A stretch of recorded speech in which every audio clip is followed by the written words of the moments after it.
Well, we're here for you. Just I know. come We take live pictures. in West Melbourne, and my husband is Okay. So, hello everyone. I'm Chris Grover. I got my degree from Colorado State University in horticulture. One of the last classes that most horticulturists take is speech. And to get there, I was told that by my professor, and sure enough, it was one. So bear with me this morning. But anyways, this is a great time of year to have this meeting because this is the best time of year to start your garden. We always tell people that we have 2 springs and summer's not one of them. So right now is a great time to sow your seeds. If you want to get creative and try new stuff this year, this is a great time of year to try new stuff. We've tried things like okra and corn last year. We even had a watermelon for the first time in a long time. It's difficult to grow on the beach because our salt wind and our water and our well water, but we can definitely do it. So one thing I recommend this time of year is doing raised beds. Above gardening is easier because we have something in the ground called a nematode. There's good nematodes and bad nematodes. We have bad ones in the ground that get after the roots of a lot of different plants, specifically tomatoes. And so to avoid that, you can raise your beds or keep them away from the ground. Doesn't mean you can't grow in the ground. You just got to get creative in getting rid of nematodes. It just creates a lot more work. One thing we like to start out with a really good soil. Well-drained soil is key here because we have so much moisture in the air, especially this time of year, and then at the end of the growing season. So we tell people from now till the beginning of October, you should start your garden. You'll harvest, and then you'll do it again in February, and then you'll get 2 crops for the season. And the February crop, at the end, you want to cover it from some of the heat when you finish. And the October crop, you always want to watch out for the cold. So if we have a cold event, you'll want a frost cloth or something around. Luckily, most of the vegetables can handle the little bit of cool that we get when they're finishing up. It doesn't bother them, they actually enjoy it. So things like broccoli and other lettuce and things like that we can't grow in the summer, we grow very well through the winter here. In the summer, if you are going to grow, you can get away with growing stuff. Sometimes your plants don't look as handsome in the summer, but you'll still get fruit. And vining tomatoes are great in the summer because they'll keep producing and they'll handle the heat. Peppers are great in the summer, basil, things like that. But this time of year, we can just get very creative and grow all sorts of different things. So I would start with a couple of things that you're used to growing and then pick out a seed pack or a starter pack that's something that you've never grown and give it a shot. And then each year you can kind of look back and say this grew well or that didn't grow well. Like something like squash or cucumbers can be difficult here, but you can get them to produce.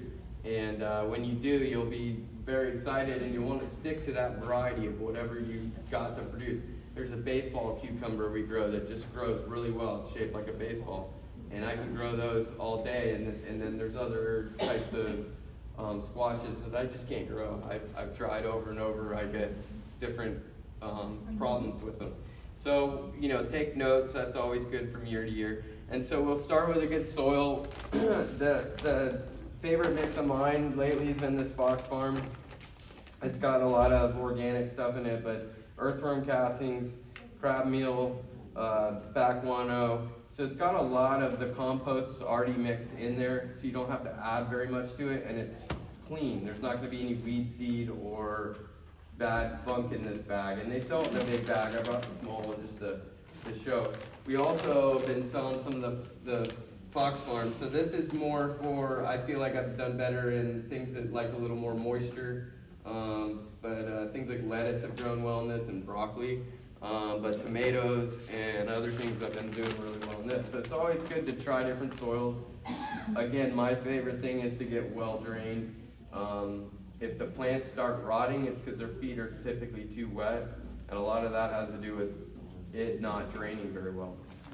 So we'll plant this time of year, and after we get started, I always add, for tomatoes, we add hydrated lime. That sweetens the soil, makes the tomatoes not only taste better, but it keeps them from rotting on the stem.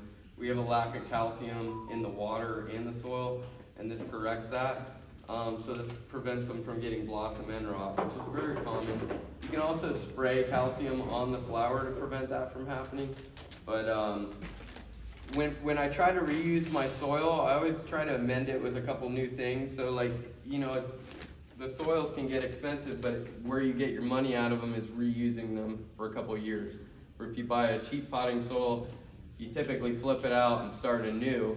Well, this will run for 3 or 4 years.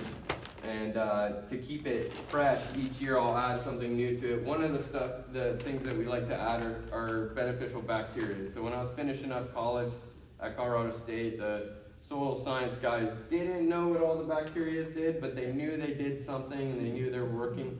And now they're starting to figure out what they're doing. So they're adding them more to fertilizers. They're a lot like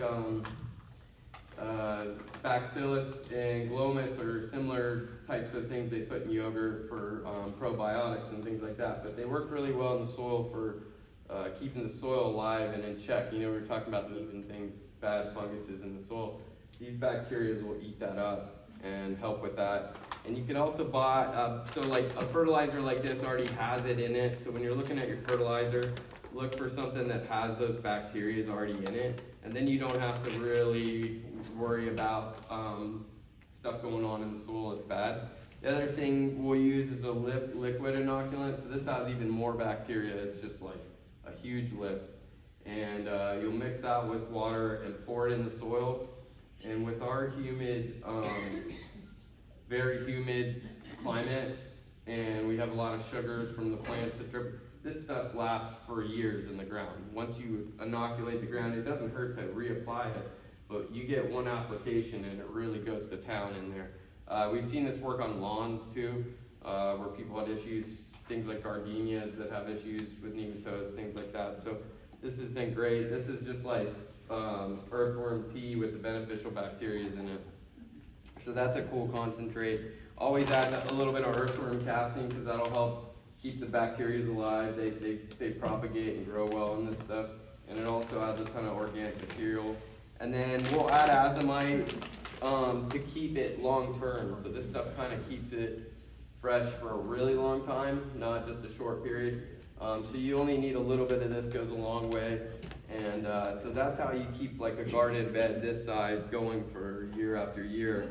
And as soon as we get you know, the plants growing up to where they're tough enough to handle a little bit of some insecticide, we typically go right to it here. If you wait months till you treat the vegetables, you'll end up getting bugs. We have bugs like worms and different things that get in there. And organic insecticides work really well. Most can spray the day before you eat and not have any issues. Something like spinosad soap. This stuff's great. It's under different labels, but spinosad is the active ingredient. So this one kills caterpillars and bugs and worms. So that's kind of like a multi-bug killer. BT, which is Bacillus thuringiensis, SOMRI certified organic. It's bacteria, and they actually put it in these Bacillus is in this to prevent bugs and things like that. But anyways, this is a caterpillar killer. So this doesn't go on a butterfly garden at all because it wipes out the caterpillars. But when we have tomato hornworm, which is a pest, and other big caterpillars that eat our vegetables, this one works great. And you can eat the product the next day after you spray this. So if you spray today, you can eat tomorrow. And then the other one, when we get a little bit of fungus and heat, hot buildup, especially early because it's still hot and humid when they're growing, we might get a little powdery mildew. And neem oil plus pyrethrin. I always add the pyrethrin to the neem because the pyrethrin is a bug killer. It's ground up chrysanthemum flower, so it's still a natural organic product. And when they add that to the neem oil, they seem to work really well together. The neem oil is a great deterrent for bugs, but it's also a decent fungicide, and the pyrethrin is just like the strongest organic bug killer. So when you throw that 1-2 punch combo, you kind of have everything you need in this unless you get caterpillars. So I like to alternate. I mean, it's good to have all the products on hand, and get in a 2-week interval and just get the plants used to a little bit of spray, because at some point they're gonna get it. If it's hot this time of year, we're not gonna do it during the heat, you know, we're still in the 90s in heat index. Some of this stuff will burn, especially if it has soap in it. Anything with soap in it, it's gonna end up burning this time of year. In the middle of winter, we can kind of spray whenever we want, unless it's really hot, then you'll still spray in the evening. So, you know, those kind of cover our vegetable bases. At harvest time, again, you know, you read up on your seeds or your crop and see how long it takes to harvest. You might be able to get 3 crops out of a season. I mean, it's easy to just keep running your stuff, especially if it's very active or you bought a plant that was already grown to a decent size. You're gonna get a couple crops this season. But those are kind of everything I do when I do a garden here. My father started gardening here in 1950s. He was just a little kid in Indian Harbor. I think they had the 3rd house in Indian Harbor Beach. It was a tri-level, and they started Sun Harbor Nursery. And he's been doing all sorts of different things, and this is kind of his recipe. And then I went to college and brought back some stuff, and we kind of added to it, and we've been using this for about 5 or 6 years. And before that, we used a different thing, and it worked great too. So I'm always a big proponent of if you've got something working, don't fix it if it's not broken. So I'm not going to tell you to do something new if what you're doing is already working. Then I'm interested in to hear what you're doing, because I want to know what's going on with gardening. And it's always changing. These bacteria weren't a thing in 2002. Nobody knew what these bacteria did. And if you did, you were at a university studying it, you know? And so it's been really interesting to see how the beneficial bacteria keep us from having to use more, you know, chemicals. We don't have to use as many because these kind of keep everything in check. And you'll read stuff on like the special soils in the Amazon rainforest that recycle the earth and are so potent, and the natives were able to recycle that soil. It all had to do with these bacteria and just keeping them in the environment right and things like that. So we find that sugars will multiply these. So you know, if you make an earthworm tea and you add a little bit of the bacteria to it, a little bit of sugar, that just multiplies and you have this really strong organic fertilizer. So that's kind of our rundown on all the gardening as far as vegetables go. And like I said, if it's not broken, don't fix it, and enjoy what you're doing. Enjoy gardening. Don't let it stress you out. It's here to not stress us out. So when I see an issue on a plant, I just kind of look at it and just move to the next step. So I'm going to talk a little bit about butterfly gardening. It's a great time of year to do butterfly gardening on the beach. Some of the vegetables or herbs are butterfly plants, so you can kind of cross that. And then if you do that, you got to watch that you don't use the butterfly or caterpillar killer. But parsleys, fennel, and dill attract them. And then there's different types of milkweed that attract. But it's a great time of year to plant all that because they grow well through the winter, and we start getting the monarchs after Christmas here. They started showing up more and more, and different caterpillars come at different seasons. But the key is, and I didn't talk to you all about this with the vegetables, but the well water, I always tell people, if you can't drink it, if you're not going to drink your well water, which I can't drink, it's just too harsh, don't put it on the leaves of your plants, especially tender plants. They'll just burn them up, or they'll stunt and never grow. So the key is using city water or a rain barrel, or our natural God's nectar. I mean, the rain coming from the sky is the best thing you can use. And with butterfly plants, a lot of them will grow beachside, but they won't take our sprinkler water. So you have to kind of make an area outside of your normal landscape to grow those plants so that the sprinklers aren't spraying in there and burning up those plants. Some of them will take the sprinkler water and some won't. And a lot of the native plants, like a kunti palm, it's a really great example of a plant we used to use in the landscape a lot. And when we quit using it, native caterpillar, which is called a Attila butterfly, it disappeared, and they thought it was extinct through my childhood. And then in the 2000s, they started seeing it again because we used that as a landscape plant more. And now we see those butterflies everywhere. They're black with a little orange and blue iridescent dot in them. And they're really cool caterpillar on that plant. So, you know, bringing back these native plants will bring back the native butterflies and things like that. And just having an ecosystem for our number one problem with the butterflies is loss of habitat. So if we can create a habitat for them, then they're gonna still proliferate around here.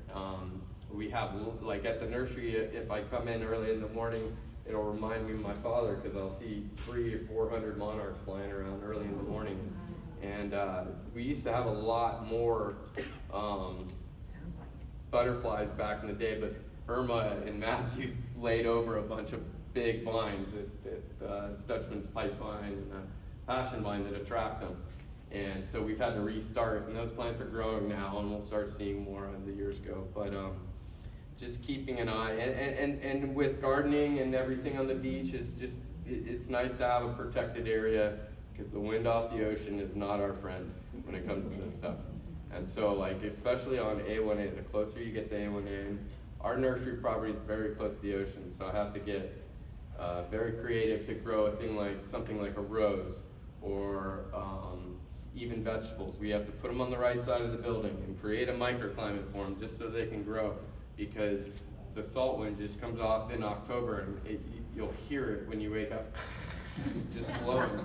And you know, we as a surfer, it's great because it gives us surf, right? But as a gardener, it can be difficult. And the other thing to keep in mind is we're the last town north for tropical plants. So like, I'm gonna name, I could name off 10 plants right now that they don't grow in New Smyrna Beach that we grow. I mean, you got Christmas palms, birds of paradise, just all sorts of different plants that we can grow here. Tons of different palms that we grow. They can't grow. So when we have our 20-year freeze, you gotta get creative to protect our plants, because the freeze in 88, 89, when I was a little kid, wiped out every plant in town. A lot of like hibiscus and all that stuff went to the ground, and people ripped them out, and they came back. A lot of them come back. So you just gotta get creative and protect your plants. The last freeze that was worth talking about was 08. And we had a big freeze in 08, and they killed a lot of coconuts and Christmas palms and things like that. So always watch the weather in the winter, cover your crops, get creative, and we can grow tons of fruit trees here on the beach too. So, you know, feel free to try different fruit trees, everbearing mulberry, a Barbados cherry. They're ever-bearing plants. They'll give you fruit year-round. You can put them in drinks, you can eat them right off the plant, and they're full of vitamin C. So there's all sorts of options. Don't get discouraged with how difficult certain things are to grow here. Move on to the next thing that grows well here. So that's about all I have to say today. And if you have any questions, you're welcome to ask. Yes? One that you didn't talk about at all, plumeria rust. Yeah. It's killing me. Yeah. You need to get rid of it. Okay, so plumeria rust is kind of, it drives us crazy because we collect plumeria. The whole back of the garden is plumeria. And its number one problem is airflow, which, how do you correct that if you have a plant in the ground, right? So it's not like it can move fans around the garden. So there's a product that, well, lately the plumeria have been getting mealybug for whatever reason. They found that, and so I've been having a problem with mealybug. So there's a product called 2-in-1 Drench. It's got a imidacloprid in it, it's a nicotinoid, and it's got a fungicide in it. It goes into the ground and the plant absorbs it and it'll protect it. So if you have like a staple tree in the front yard, you want it to hold on to its leaves longer and not show the rust as far as plumeria go, you can pour that on the roots now and you'll go into November, December without it, and then they'll drop. I have too many trees to do that, and too much, I don't like to use that much chemical, but the one that's right at my house, I'll treat it. So for me, I look at it as acne. It's not gonna kill anybody. I'm just gonna walk by. and the plants are still beautiful, so, you know, but I get it, and rust can be serious. And the other thing, it's a genetic thing, so some of the trees get it worse than others. Some years we have it worse than others, that type of thing. So 2-in-1 Drench is what it's called. What's it called? Yep. 2-in-1? Drench. Correct. Yep. Yep. You have it at some market? Yep. Yep. We sell a lot of that for just plumeria. That's pretty much all I sell it for. Anybody else? Yes. What do you think about the mosquito spraying? I know most people want it, but does this really have a detrimental effect on? You mean the trucks that are driving around Yeah, spraying the mosquito spray? For the butterflies? Okay, so yes, because they're spraying BT, which is Yeah. what I was talking about. The thing BT does really well, it's organic, we're immune to it, it kills mosquito larvae. So when they spray it, it lands and it kills the babies, and the mosquitoes live pretty quick life, so they're just killing off the next generation that's coming up. And having said that, if there's a group of butterflies or caterpillars in that area, it's gonna be bad for them. I would say on the flip side, it's probably the safest product for us they could spray. Because I think they used different things when I was a kid, when they drove down the streets and they had the sirens going off and you'd run into the house. But it is bad for the butterflies. And there's some neighborhoods that are worse than others. I would say if you were south of Publix in Melbourne Beach, then they should probably spray your neighborhood or you can't even go outside, right? But up here in Indian Harbor, I never get mosquitoes at the nursery. I never treat for it. I never even bother. But I live down in Melbourne Beach and there's days that I can't go out, you know? But again, yeah, it probably affects the butterflies for sure. Okay, yes? Chris, I have a Bismarckia and Yeah. I was at your nursery Mhm. and you sold me Mhm. Furlong systemic and it's oozing this dark brown Mm-hmm. goop. That's like Tospora. It's hard to say or spell. It's like PSIT, but it's like a bleeding of the tree, Right. and But all of a sudden the tree's like blooming like mad. Yeah. I have 4 or 5 different spikes of, yeah, you know, Just the seed pods and, keep it healthy with the fertilizer. They're a needy palm. They need it quarterly, like a fertilizer quarterly, especially keep that bright blue gray color. And that the problem we're having with all of the palms, there's 3 diseases, and that's one of them. The other one is Ganoderma. It's a mushroom on the tree. It's wiping out the palms in the area. And the other one is called Texas Phoenix decline, and it's new, and it's getting our date palms, which are Phoenix palms. And so all the dates are starting to drop. And so we have to just keep them as healthy. The stronger they are, the stronger they'll fight off those diseases. do I have to do more of the Furlong systemic if I Probably keep doing something like that, because that's going to go into the palm and fight that. The other thing we could try is a copper topical, which is going to be organic, and just spraying it on the wound to see if we can get it to heal so it quits oozing. It's typically like in one part of the bark, and it's a bacteria. It's on the branches. Yeah. It's not on the Okay. base of the tree. Yeah. But like the branches are just bleeding this brown goop. Yeah. Yeah. We'll have to do some more research. You know, The Furlong took it down after Yeah. the second treatment. Yeah, I think we should do, typically with the fungicides you do a 3rd treatment, so let's do one more round and see. Okay. Yeah, okay. Anybody else? Sir? Yeah, I'd just like to say on behalf of the Garden Club, thank you for sponsoring the Art of the Month. Oh, thank you. Yeah. Yeah, cool. It's great. I mean, I think it's good to get the community involved in They're always so excited when we go to the door and say, and you'll get a $50 gift certificate. Yeah, and they come in the nursery and everybody's pretty stoked. They're proud of it, and they should be, because, you know, it helps everybody's vision of the town, what it should be, so. Yes. So I'm really new Welcome. at this thing Mm-hmm. of gardening, and I have 2 tomato plants Mm-hmm. that are potted. Mm-hmm. Moisture's a problem Mhm. because they get too much. Mm-hmm. And then it looks like there's fungus among us. 'Cause Yeah. there's brown on all Mhm. my leaves, and I Mhm. just bought neem oil Mm-hmm. to spray on them. They say go do like a 7 to 14-day course. Should I add something to it, or are they? I would start with that, but do that in the evening. In the evening. Because if we spray neem oil, we're still hot, and the second the other morning ago, it felt great. It was gardening morning, it was beautiful out, but then it heated up in the middle of the day, and that will multiply that oil and burn it. So you gotta do that at night, Okay. and it never hurts to do the neem oil, like, as your first line of defense, but I like to get the pyrethrin in there because it's gonna kill more bugs. But, you know, if it is fungus, the neem oil is where you need to be. The other thing is, how big is your plant right now? Well, she keeps flowering, and Yeah. die. And is it a vining or a bigger tomato? Beefsteak. Beefsteak. So they're gonna grow this time of year, but they're gonna grow way better in the winter here. Like Okay. the same plant that you started months ago, or a month ago, or 5 month weeks ago. ago, it's still too hot for them. And so anything we're growing, I mean, you can grow them, like I said, but they're probably burning because of the heat and humidity, Okay. and the fact that the soil's not draining, and that has a lot to do with the air being so humid. So when we get more Mediterranean, like our winter climate here is really nice, and you're gonna see, don't get discouraged. The same plant, same variety could do way better. You mean the thing that I have at home that's almost dead? It will, and you'll see, I just don't even bother this time of year with the larger tomatoes. I do the vining, but there's like certain ones that I really like. There's one called the Neverglades tomato, and it's because it grows down there, and it's wild. It's a sweet little cherry tomato. You could grow that in the middle of the hottest, it could grow in the hottest day in Costa Rica. It's just really tropical summer variety. And so I would just, don't get discouraged and try again. Again, this is like right now is our time to start the seeds.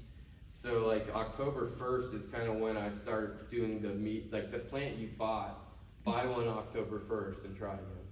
And So do I have to give up on the two that I have? no, Just kidding. no, but it might come out of that funk when we get cooler. Oh, I see. And what about repotting and putting them It into? never hurts to do repotting. Okay, It never hurts to, especially if the plant's grown that much in the same container. right. And then it you know, definitely give it a new life, and it doesn't have to be fancy, just any old container. I feel like I need dirt.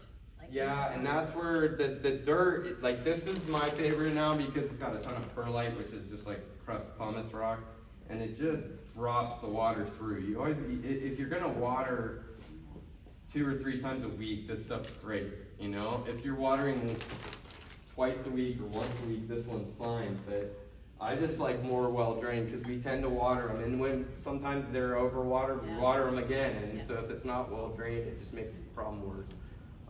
So I've made a lot of soils in my time, like big parking lots full of soil, that was just like this, and to put all the elements that they put in this bag together and create this soil is so hard to do. So it's like nice that it's all in one product. And I typically get 4 crops out of this soil, sometimes 4 years, depending on what I plant. So it's like, I would, you know, you take your roots and shake them and get the dirt off there, and you can reuse that soil. Okay, Yeah. thank you. Yes? So many of my plants have the mealybugs Yeah. and the white flies. Yeah. And I've been doing the neem oil, but it's not taking care of it. Yeah. There was another product in a bag up there that you used with that or no? For that, the neem and the pyrethrin, if we want to stay organic, is what you'd use. So the neem plus the pyrethrin. There's a natural. That's just the spray bottle. Yeah, but they sell that in hose end, and then there is a product that's natural called Sayonara, and that's one you can hook to your hose and just treat. I would never put it on something I was going to eat Yeah. because it has a 6-week residual, just stays on the plant that long. But it doesn't go into the plant, so it's not like a systemic, and it does really well with mealybug. Mealybug and whitefly this time of year. Whitefly specifically on palms, coconut palms, you kind of have to do a drench. And the neem is just, it's so hot, it's hard to get the neem on there enough to work. And the other thing is like mealybug, aphid, and spider mites. They're born pregnant, so you gotta spray them several times to just get rid of them. And that's why having a residual, something that lasts 8 weeks, is really nice because then the babies come out, they die. Then the next one, you know, and then finally it wipes it out. So sometimes you gotta get a little more. Neem is like the first line of defense, and so would soap. Neem and soap would be on the same ballpark. But then when you get in, spinosad is really good, or pyrethrin. You'll find a lot of products will be just neem, but if you look in there, if you see a lot of that, they'll have like neem plus or, you know, but we saw these products and they were great, so, I would probably get the hose in, yeah. Thank you. Uh-huh, anybody else? Sir? Last year I read a book, or still am reading a book, Yeah, called Breeding Sweetgrass.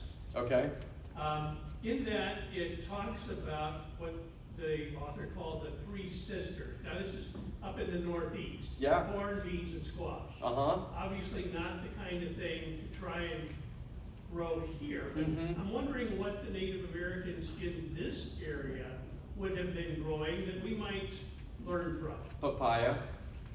There was native papaya here. The fruit off the cactus, the prickly pear cactus, and fishing. So the ice Native Americans were the natives here on the Barrier Islands, and that's kind of what I've gotten off of their diet, like what they ate locally. There's probably some other things they ate. I don't think they had any farming. I don't think that. I think fish consumption. They had these special fish devices for trapping fish and eating them. But I had my dad would always say, "Oh, well, there's papaya around here everywhere," and so you'll see the native papaya down by Sebastian Inlet. It's very gamey. It's hard to eat. There's a male and a female. Where like if I sell you a papaya, it's going to be a variety that's has both, and it'll produce on the stalk. We're down there, you gotta have both trees, and then when the fruit produces, it's very hard to eat. But they had to eat what they had. So, but I don't think there was any corn. I don't think there was any beans, and I know that a big part of the prickly pear cactus was a big thing for them. So, yeah, I don't know. If you hear more, please come talk to me. We're always interested in that stuff, you know. I'll look into it. Hearts of palm? Hearts of palm would be something you could eat. You can eat the heart of the cabbage palm, but chopping one down is not easy. I think though that they could pull one out of like, you know, and that's definitely something they could eat. You know? That's cool. It's a good thought. Sir? Would shade cloth be an option to beat the sun? Yeah. Yeah, in the winter the vegetables will do full sun, right? But if you wanted to get ahead of it, right? Because they do all sorts of things by tricking the light up. So like let's say you wanted to start at the beginning of September, you'd put a shade cloth over it, and then once we got into October 1st, pull that off. Now same thing goes if your crop at the end of, let's say you're getting into May and June, you gotta create something or those plants will burn up before the fruit produces. I had that problem with the watermelon. I got one watermelon and the rest of the plant burned up. And it's funny, we get like watermelon, I was all excited. It was this little sugar baby, this big, we cut it up and it looked gorgeous. And we tasted it, we were all like, ooh, it just tasted like water. It didn't have any sweetness. And we've had that problem with corn. We've grown like nice corn, and when we opened it up, it didn't pollinate right, so you had like a kernel here and there on the whole thing. But last year we got some good corn, so that was fun. But yeah, shade cloth, you know, whatever, get creative. Even in pool screening type thing. Yeah. Okay. Olivia? So what's that cucumber variety that you said? I call it a baseball cucumber because it's shaped like I think they might even call that might be the name of it, but it really is, and it tastes just like a cucumber. But when we've grown that, you'll get like 30. When I grow other types of cucumbers, you have to knock the flowers off once you form a couple. You only get 1 to 3, where if you grow that baseball one, you're just gonna have a ton of them all over the place. Are those seeds at your store? I don't know if I have them. I just got seeds in today. So I'll have to look, but we'll find them. Yeah. I'm a transplant, and I have to tell you, this nursery is the best place to go because they get native plants, and like this, every time you go in, they can answer any questions you have because you're doing things the northern way. And they can get you doing things the Florida way. Yeah. Thank you. Yeah. I owe a lot to my father. My father started it a long time ago. He passed away last November. Big transition for the nursery. He was our strong man. He was our confidant, and a lot of people knew him. So it's been difficult, but we want to carry on his tradition. So Oh, it's Yeah. wonderful.